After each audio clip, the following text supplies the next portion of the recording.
तो एक बार फिर से आप सभी का स्वागत है। अमेरिका ने वेनेजुएला पर हमला क्यों किया? अमेरिकी एलिट फोर्स वेनेजुएला के राष्ट्रपति मादुरो को उठाकर क्यों ले गई? इस ऑपरेशन के पीछे तेल का खेल है।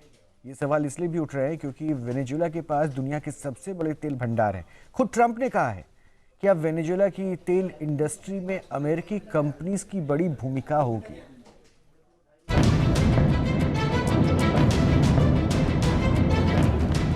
ट्रंप की फौज ने वो कर दिखाया जो आज तक कभी नहीं हुआ था। अमेरिकी सेना ने देखते ही देखते वेनेजुएला को फतह कर लिया। वेनेजुएला के राष्ट्रपति मादुरो और उनकी पत्नी को उनके घर से उठा लिया। ट्रंप की प्लानिंग इतनी जबरदस्त थी कि उनकी फौज ने 1 घंटे से भी कम समय में एक देश पर कब्जा कर लिया और उसके शासक को उठाकर अमेरिका ले आए, जहां उन पर मुकदमा चलाया जा सकता है। अमेरिका ने वेनेजुएला पर हमले को सही ठहराते हुए आरोप लगाया कि वेनेजुएला के जरिए अमेरिका में ड्रग्स पहुंच रही थी। अमेरिका के बार बार कहने पर भी मादुरो ने ड्रग्स कार्टेल पर अंकुश नहीं लगाया। लेकिन वेनेजुएला का आरोप है कि अमेरिका की नजर वेनेजुएला के प्राकृतिक संसाधनों पर है और तेल के लिए बारूदी खेल खेला गया है। दरअसल वेनेजुएला के पास दुनिया के कच्चे तेल का सबसे बड़ा भंडार है। वेनेजुएला के पास करीब 303 अरब बैरल तेल भंडार है। दूसरे नंबर पर सऊदी अरब और तीसरे स्थान पर ईरान है। अगर अमेरिका के तेल भंडार से तुलना की जाए तो अमेरिका के मुकाबले 5 गुना बड़ा तेल भंडार वेनेजुएला के पास है। तो सवाल है कि क्या वेनेजुएला के विशाल तेल भंडार पर नियंत्रण के लिए अमेरिका ने सैन्य कार्रवाई की? इस सवाल का जवाब समझने के लिए आपको अमेरिकी राष्ट्रपति ट्रंप के उस बयान को सुनना चाहिए जो उन्होंने वेनेजुएला में सैन्य ऑपरेशन खत्म होने के बाद दिया। As everyone knows, the oil business in Venezuela has been a bust, a total bust, for a long period of time. They were pumping almost nothing by comparison to what they could have been pumping and what could have taken place. We're going to have our very large United States oil companies, the biggest anywhere in the world, go in, spend billions of dollars, fix the badly broken infrastructure, the oil infrastructure, and start making money for the country. And we are ready to stage a second and much larger attack if we need to do so. So we were prepared to do a second wave if we needed to do so. We actually assumed that a second wave would be necessary, but now it's probably not. The first wave, if you'd like to call it that, the first attack was so successful, we probably don't have to do a second, but we're prepared to do a second wave, a much bigger wave, actually. This was pinpoint, but we have a much bigger wave that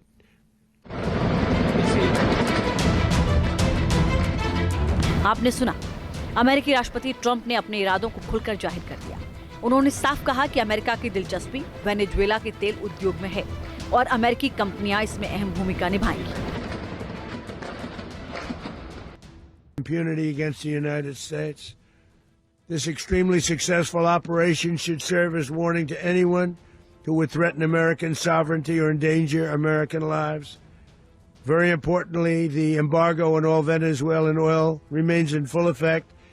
The American armada remains poised in position, and the United States retains all military options until United States demands have been fully met and fully satisfied. All political and military figures in Venezuela should understand what happened to Maduro can happen to them, and it will happen to them if they aren't just, fair, even to their people. The dictator and terrorist, Maduro, is finally gone, and Venezuela people are free. They're free again. It's been a long time for them, but they're free. America is a safer nation. This morning, Maduro का तख्ता पलट होने के बाद अब Venezuela के तेल भंडार पर अमेरिका की पहुंच आसान हो गई है और इसका फायदा अमेरिकी तेल कंपनियों को होगा। China, Russia, and Iran have interests in Venezuela. How does this operation affect your relationships with them when Well, it in comes to terms the of oil and China drugs? and Russia, Russia when we get things straightened out. But in terms of other countries that want oil, we're in the oil business. We're going to sell it to them. We're not going to say we're not going to give it to them. In other words, we'll be selling oil probably in much larger doses because they couldn't produce very much because their infrastructure was so bad. So we'll be selling large amounts of oil to other countries, many of whom are using it now, but I would say many more will come.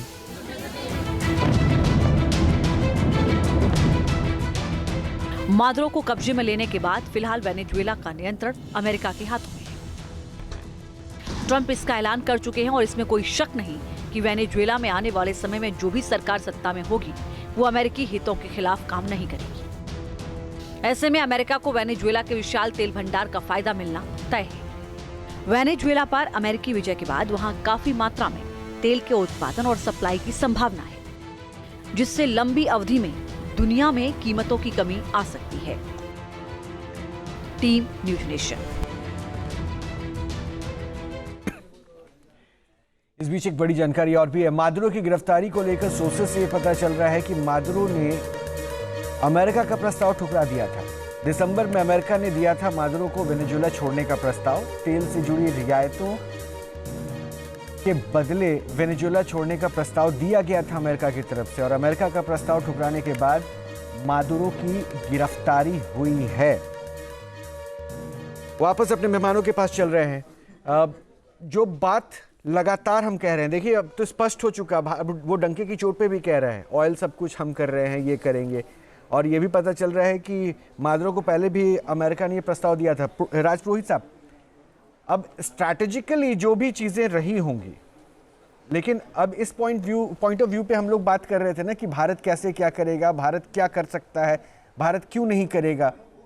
एक message क्या जा रहा है इस territory में? क्योंकि आप देखिए परेशानी तो है, एक बांग्लादेश में भी जो माहौल चल रहा है वो भी एक चुनौती है। पाकिस्तान किस तरह से बांग्लादेश को सुलगा रहा है वो सब जान रहे हैं। तो स्ट्रैटेजिकली क्या एक मैसेज कन्वे होता है अमेरिका की इस एक्टिविटी से कि अगर इंडिया को ज़्यादा प्रोवोक करोगे तो ऐसी एक्टिविटीज़ इंडिया करने में सक्षम है? जी, हमको सिंपल ये देखने की जरूरत है कि क्योंकि हम जो कुछ करेंगे अपने देश हित के लिए करेंगे, नेशनल इंटरेस्ट के हिसाब से करेंगे, तो भारत के लिए ये जो अमेरिका का एक्शन है वो कैसे इंपैक्ट करता है, कैसे असर करता है। सबसे पहले देखने की बात है कि हमको विदित है कि चीन वहां से बहुत तेल लेता है, और जब से ये सैंक्शन लगे हैं भारत भी वेनेजुएला से तेल लेता है, और ये एक तीर दो शिकार अमेरिका ने किया है, ट्रंप ने किया है कि वो उसको लेगा भी, वो सारा ऑयल इंफ्रास्ट्रक्चर चलाएगा, अपने हिसाब से तेल बेचेगा, चीन को और भारत को नहीं आने देगा, उसकी बजाय सस्ते में तेल वो अमेरिका में लेके जाएगा। पहला इंपैक्ट। दूसरा, भारत की इकोनॉमी डायरेक्टली इंपैक्ट होती है कि अगर हमको गल्फ से वापस तेल लेना पड़ता है, रूस से हमारा तेल लेना कम हो गया है, तो हमको उसकी कीमत चुकानी पड़ेगी।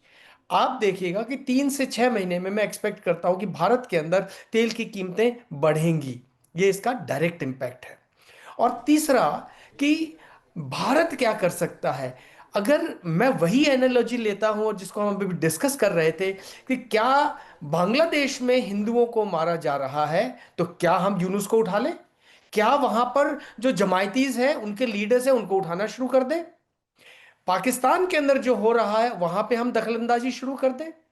या अमेरिका पाकिस्तान में आएगा या बांग्लादेश में आएगा, मैं उसको क्षण भर के लिए छोड़ देता हूं, लेकिन क्या भारत को यह सब करना चाहिए?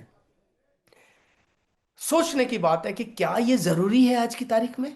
अगर मैं सामरिक दृष्टि से देखता हूं तो मैं देखता हूं कि यह करने की भारत को कोई जरूरत नहीं है। सिर्फ यह कि भारत को अपने ऑप्शंस खोल के रखने पड़ेंगे, क्योंकि यह मुद्दा हमको समझने की जरूरत है कि अमेरिका पावरफुल है और कोई भी देश अमेरिका से रिश्ते, अपनी इकोनॉमी को बर्बाद करने के बेसिस पे ही वहां पे रिश्ते तोड़ेगा। अदरवाइज उनके साथ रिश्ते बना के रखने पड़ेंगे, उनसे ट्रेड करना पड़ेगा, उनकी टर्म्स पे करना पड़ेगा। तो हम कितना बेहतर नेगोशिएट कर सकते हैं वो हमारी आज की रिक्वायरमेंट होगी।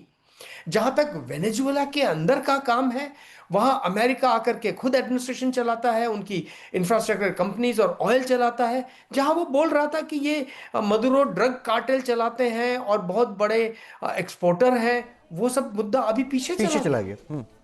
अब यूएन का कुछ कहना, चीन का कुछ कहना, रूस का कुछ कहना सिर्फ मात्र कहना है, मैटर नहीं कर रहा। जब तक टेंटेटिवली देखिए। दूसरा है कि अभी चीन को हिट करेगा, अब जैसे ही चीन को हिट करेगा, चीन वापस रेयर अर्थ पे आएगा, चीन वापस उनकी चिप्स पे आएगा। सॉरी, एनवीडिया को जो उन्होंने मना किया, उनको H200 को नहीं आने देगा। हो सकता है उनके कुछ एक और एक्सपोर्ट इंपोर्ट पे अपने सैंक्शंस लगाए, और वो जब सैंक्शंस लगेगा, अमेरिका चीन से वापस नेगोशिएशन वाली टेबल पे आएगा।